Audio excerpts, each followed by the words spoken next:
BJP ने पश्चिम बंगाल के अंदर नए मुख्यमंत्री के नाम का ऐलान कर दिया है और जैसा कि बताया जा रहा था, जैसा कि माना जा रहा था, शुभेंदु अधिकारी के नाम का ऐलान होगा और अमित शाह ने पहुंच करके शुभेंदु अधिकारी की आज दोपहर में जिस तरीके से पीठ थपथपाने का काम किया था, साफ हो गया था कि भैया यही बनेंगे, इसके अलावा कोई चारा नहीं है। और आज जब विधायक दल की बैठक हुई, उसमें अमित शाह जी ने नाम का ऐलान किया तो कहा कि 8 प्रस्ताव आए थे और 8 के 8 प्रस्तावों के अंदर एक ही नाम था, शुभेंदु अधिकारी का। दूसरे नाम के लिए हमने समय भी दिया, लेकिन किसी ने दूसरे नाम का कोई जिक्र तक नहीं किया। अब आप सोचिए जरा, बीजेपी ये चाहती थी कि शुभेंदु को बनाया जाए, या शुभेंदु की बंगाल के अंदर इतनी पकड़ है कि उनके ही नाम का हर कोई वो ऐलान कर रहा था, उनको ही हर कोई सीएम के तौर पर देखना चाहता था। ये तो खबर की एक लाइन है। दूसरी लाइन जो आपने थंबनेल में बाहर देखी है कि 4 करीबी मरे, लेकिन खबर दरअसल ये है कि जो नए मुख्यमंत्री बनने जा रहे हैं उनकी प्रोफाइल जो मीडिया के अंदर आपको बताई जाएगी, इतने होनहार हैं, इतने काबिल हैं, इतने मेहनती हैं, इतने जुझारू हैं, वो सब तो हैं ही हैं, लेकिन उसके साथ साथ जो एक प्रोफाइल इनकी है, जो अक्सर हो सकता है कि इस तरह से जब कोई बीजेपी का मुख्यमंत्री बनने जा रहा हो तो उसके बारे में जिक्र नहीं होता है, वो प्रोफाइल दरअसल ये है कि जितने भी लोग शुभेंदु अधिकारी के करीब आए, मारे गए।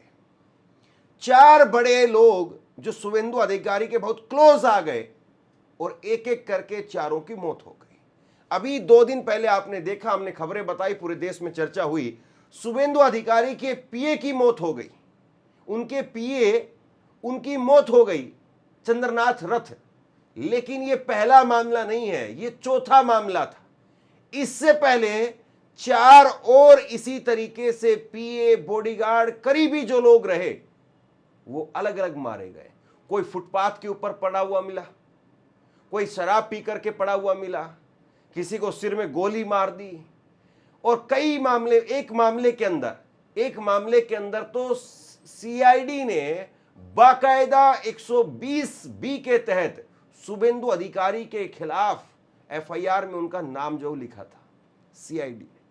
तो वो प्रोफाइल पूरी मैं आपको बताने जा रहा हूं, वो 4 लोग कौन कौन थे उस पर बात करेंगे। और बात इस पर भी होनी चाहिए कि बीजेपी के नारे का क्या होगा, उस पर मैं कुछ देर में आपको बताता हूं। लेकिन नाम का जब ऐलान हुआ तो अमित शाह ने क्या कहा, जरा सुनिए।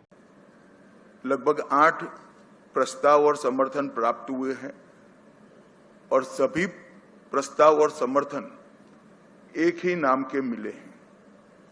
उसके बाद दूसरे नाम के लिए भी सबको समय दिया गया, पर्याप्त समय दिया गया, मगर कोई दूसरा नाम नहीं आया है।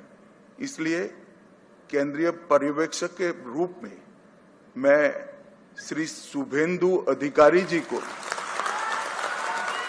पश्चिम बंगाल विधानमंडल दल के नेता के रूप में निर्वाचित घोषित करता हूं।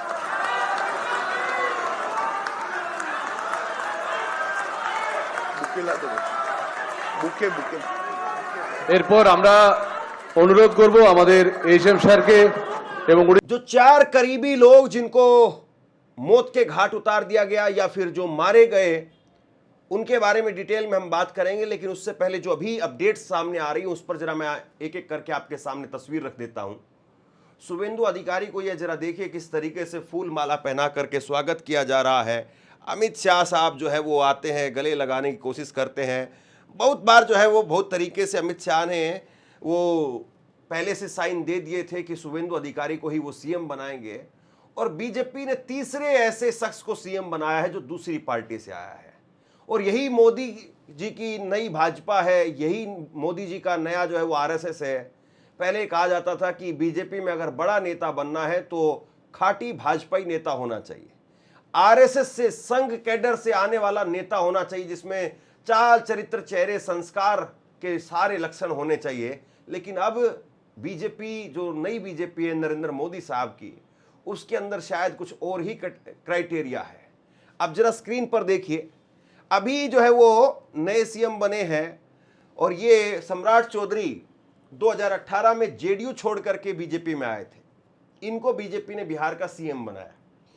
शुभेंदु अधिकारी का आज नाम इसमें जुड़ गया है। 2020 में 19 दिसंबर 2020 को टीएमसी छोड़ करके आए थे और अब बीजेपी में शामिल हुए और उसके बाद में आज सीएम के तौर पर उनका ऐलान हो गया।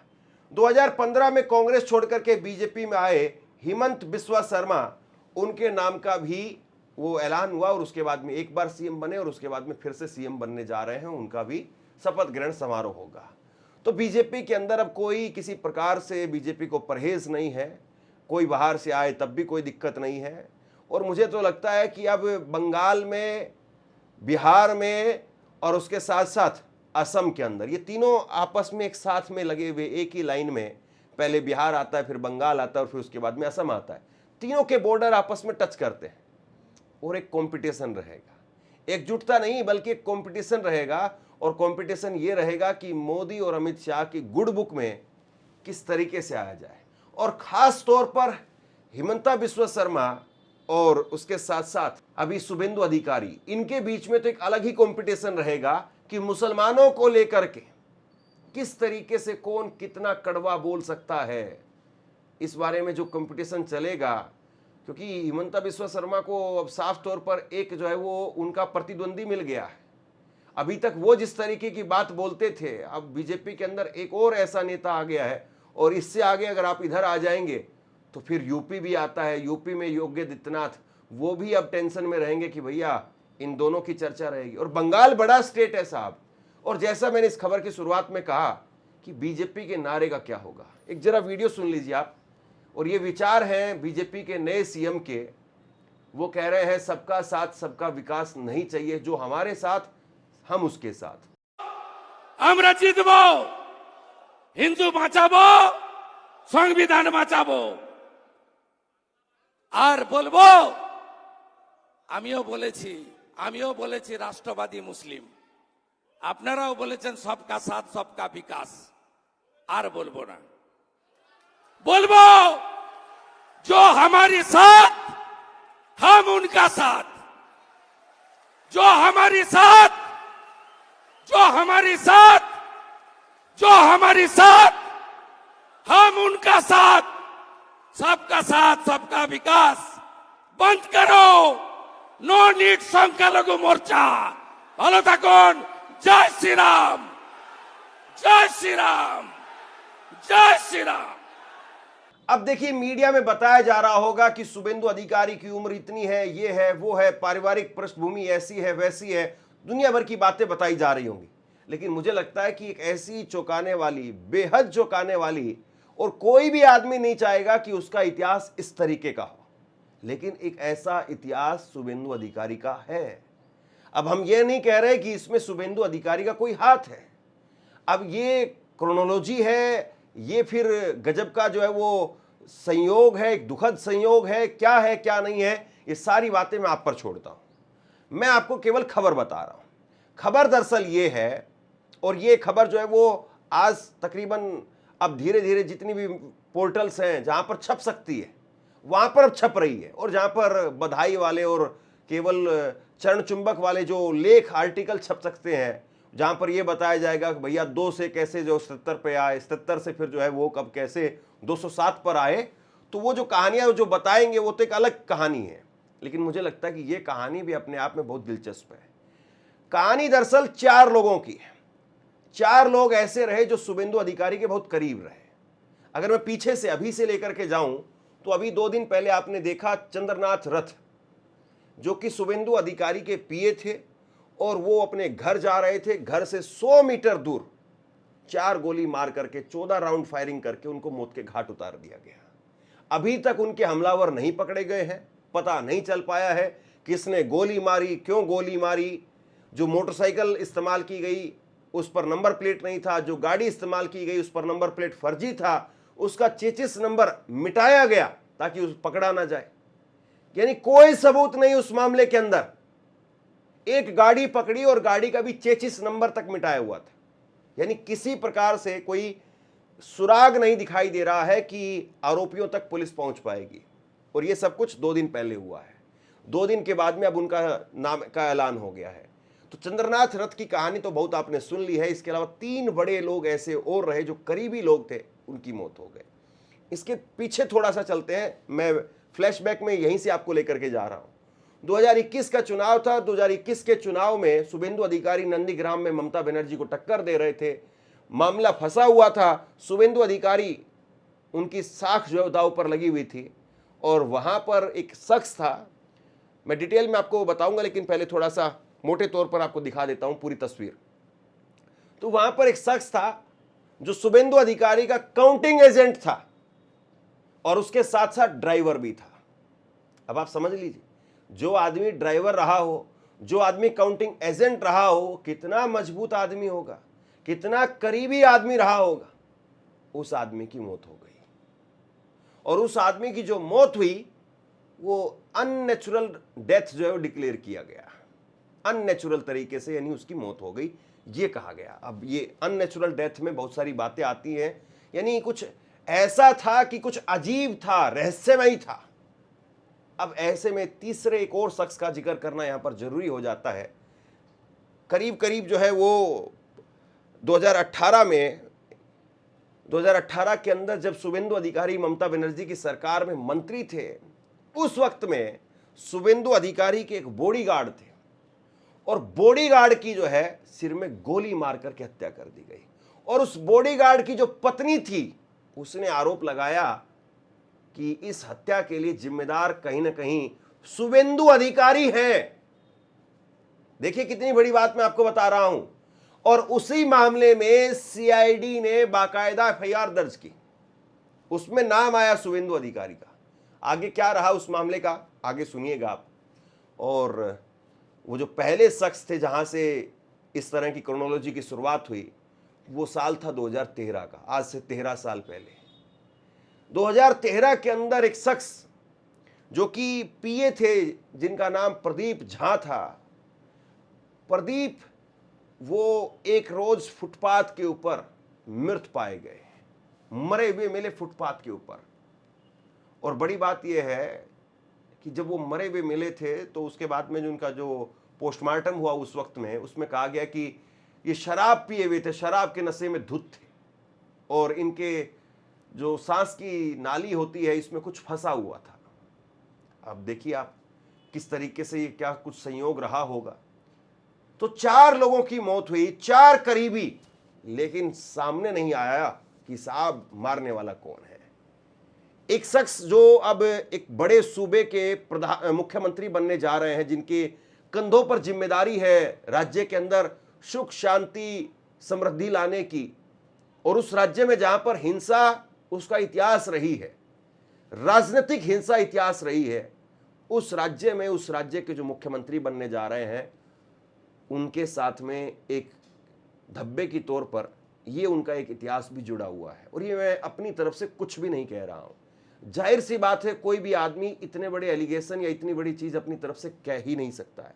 अब आपको मैं डिटेल में बताता हूं कि साहब किस तरीके से मामला हुआ है। 3 अगस्त 2013 का पहला मामला है, गौर से सुनिएगा, फटाफट अंदाज में आपको पूरी कहानी, चारों लोगों की पूरी कहानी आपके सामने रखने जा रहा हूं। 3 अगस्त 2013 पहला मामला जो सामने आया, प्रदीप झा, 3 अगस्त 2013 का मामला था। मैं फटाफट अंदाज में चारों लोगों की पूरी कहानी आपके सामने रखने जा रहा हूं। फटाफट अंदाज में आप सुनिए और किस तरीके से पूरा खेल हुआ था इसको समझिए। तो पहला मामला 3 अगस्त 2013 का था। शुभेंदु अधिकारी टीएमसी के उस वक्त में सदस्य थे, सांसद थे तमलुक सीट से, और उस वक्त में इनके पर्सनल असिस्टेंट यानी पीए प्रदीप झा, वो कोलकाता के एक रोड पर फुटपाथ के ऊपर मृत पाए गए, मरे हुए पाए गए। और वो शुभेंदु के पीए के साथ साथ टीएमसी के विधायक हाजी नरूल इस्लाम, उनके पीए के तौर पर भी वो काम कर रहे थे। टाइम्स ऑफ इंडिया की रिपोर्ट के मुताबिक प्रदीप झा की उस वक्त में उम्र जो है वो 42 साल थी। और वो 3 अगस्त की सुबह पुलिस को एक फोन आता है। फोन करने वाले ने बताया कि सड़क पर एक शख्स बेहोश पड़ा हुआ है, यानी कोई एक्सीडेंट नहीं था, बेहोश पड़ा हुआ है। और पुलिस तुरंत मौके पर पहुंची तो पाया कि वो शख्स प्रदीप झा थे। उन्हें तुरंत अस्पताल में ले जाया गया, जहां डॉक्टरों ने उन्हें मृत घोषित कर दिया। कुछ मीडिया रिपोर्ट्स में यह भी कहा गया है कि प्रदीप झा नशे में थे, उनके पेट में लगभग 700 मिलीलीटर शराब पाई गई। ये कोई बहुत ज़्यादा शराब नहीं होती है, 700 मिलीलीटर यानी 1 लीटर से जो है कम शराब थी। तो इतनी शराब, अगर कोई शराब पीने वाला आमतौर पर अगर कोई शख्स होता है तो वो 1 बोतल शराब यानी कुल मिलाकर के 1 बोतल शराब पी लेता है, कोई बहुत बड़ी चीज़ नहीं है। लेकिन हाँ, अगर कोई नहीं पीने वाला हो और वो अगर 1 बोतल शराब पी ले तो शायद फिर बड़ी बात हो जाती है। तो सांस की नली में कुछ खाने के पार्टिकल्स फंसे हुए थे, चेहरे पर चोट के कुछ निशान थे, लेकिन आधिकारिक तौर पर प्रदीप की मौत की वजह की पुष्टि अभी तक नहीं हो पाई कि क्यों आखिरकार मौत हुई थी। अभी तक 13 साल में पता नहीं चल पाया। घटना के फिर 5 साल बीत गए, मामला ठंडा हुआ किसी तरीके से, 5 साल बीत गए और इसके बाद में 2018 के अंदर शुभेंदु अधिकारी, वो ट्रांसपोर्ट मिनिस्टर थे ममता बनर्जी की सरकार के अंदर। 13 अक्टूबर को खबर आती है शुभेंदु अधिकारी के घर के पास में पुलिस बैरक में उनके बॉडीगार्ड जिनका नाम था सुब्रता चक्रवर्ती, उनके सिर में गोली लगी। सोचिए आप जरा। और उसके बाद में उन्हें हॉस्पिटल में एडमिट कराया गया। इलाज के दौरान अगले ही दिन उनकी मौत हो गई। पुलिस ने मामले की जांच शुरू की। शुरुआत में पुलिस ने बताया कि सुब्रता चक्रवर्ती ने खुदकुशी की है, लेकिन सुब्रता की पत्नी सुपर्णा चक्रवर्ती को शक था कि उनकी हत्या हुई है। मीडिया रिपोर्ट्स के मुताबिक सुपर्णा ने शुभेंदु को इस मौत का जिम्मेदार ठहराते हुए साल 2021 में नए सिरे से जांच की मांग की और इसके बाद में मामला सीआईडी के पास पहुंचा। सीआईडी ने धारा 302 यानी हत्या और धारा 120 बी यानी आपराधिक साजिश के तहत एफआईआर दर्ज की। 302 का मुकदमा दर्ज हुआ था शुभेंदु अधिकारी पर। जांच के दौरान सीआईडी ने शुभेंदु अधिकारी के घर के पास की बैरक में सीन को दोबारा से रिकंस्ट्रक्ट किया। कई पुलिसकर्मियों से पूछताछ हुई। बताया गया कि पूछताछ के वक्त में शुभेंदु घर पर मौजूद नहीं थे और इस मामले ने तब और तूल पकड़ा जब शुभेंदु टीएमसी छोड़ करके भाजपा में शामिल हो गए। बीजेपी ने उस दौरान सुब्रता की मौत को राजनीतिक बदले की भावना बताया था, तो टीएमसी ने कहा कि मौत का सच सामने आना चाहिए। हालांकि इस मामले में भी अभी तक कोई पुष्ट जानकारी वो सामने नहीं आ पाई। गजब है ना साहब।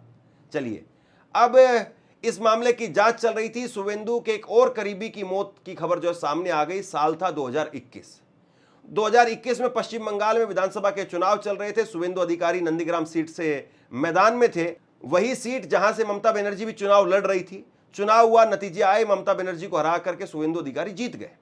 लेकिन कुछ समय के बाद में खबर सामने आई कि नंदीग्राम क्षेत्र के काउंटिंग एजेंट और शुभेंदु के अधिकारी पुलक लिहिरी, उनकी मौत हो गई और वो टीएमसी के दिनों से शुभेंदु अधिकारी के साथ में जुड़े हुए थे। बीजेपी में शामिल होने के बाद में उनके साथ जुड़े रहे। मीडिया रिपोर्ट्स में पुलक की मौत को अननेचुरल बताया गया और बाकी मामलों की तरह इसमें भी न तो कोई अपराधी पकड़ा गया, ना जांच में कोई पुख्ता अपडेट सामने आया। तो भैया ये 4 लोग मारे गए, किसी भी मामले के अंदर कोई नहीं पकड़ा गया, कोई अपराधी पकड़ में नहीं आया।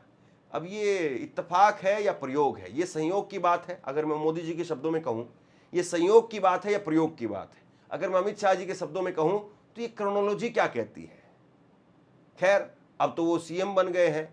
अब बताइए जरा, कोई आदमी अगर आपके साथ में काम करे, मान लीजिए कि कोई आपका ड्राइवर है, कोई आपका पीए है, कोई आपके ऑफिस में काम करने वाला आदमी है, वो आदमी मर गया और उस आदमी के हत्यारे अगर अभी तक नहीं पकड़े गए, तो कम से कम शुभेंदु अधिकारी को पहला साइन जो करना चाहिए वो यही करना चाहिए कि चारों लोगों की फाइल मंगवा करके शुभेंदु अधिकारी को कहना चाहिए कि भैया ये मेरे चारों नजदीकी आदमी थे, इन लोगों ने मुझे बनाया। क्योंकि जाहिर सी बात है, जो आपके आसपास के लोग होते हैं, चाहे आपके ऑफिस में झाड़ू लगाने वाला भी आदमी हो, उसका भी हाथ होता है आपको बनाने के अंदर।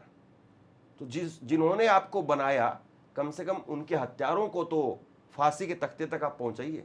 मुझे लगता है कि पहली फाइल अगर किसी की खुलनी चाहिए तो यही खुलनी चाहिए। क्या आपको उम्मीद है कि शुभेंदु अधिकारी ऐसा कर पाएंगे, या फिर जो पहले 3 लोगों के साथ हुआ, कहीं ऐसा ना हो कि चौथे अभी जो 2 दिन पहले मारे गए हैं चंद्रनाथ, उनके साथ में भी ऐसा ही हो। आप क्या सोचते हैं, नीचे कमेंट सेक्शन में लिख करके जरूर बताइए। इस वीडियो को लाइक कीजिए और चैनल को सब्सक्राइब जरूर कीजिए। शुक्रिया, थैंक यू।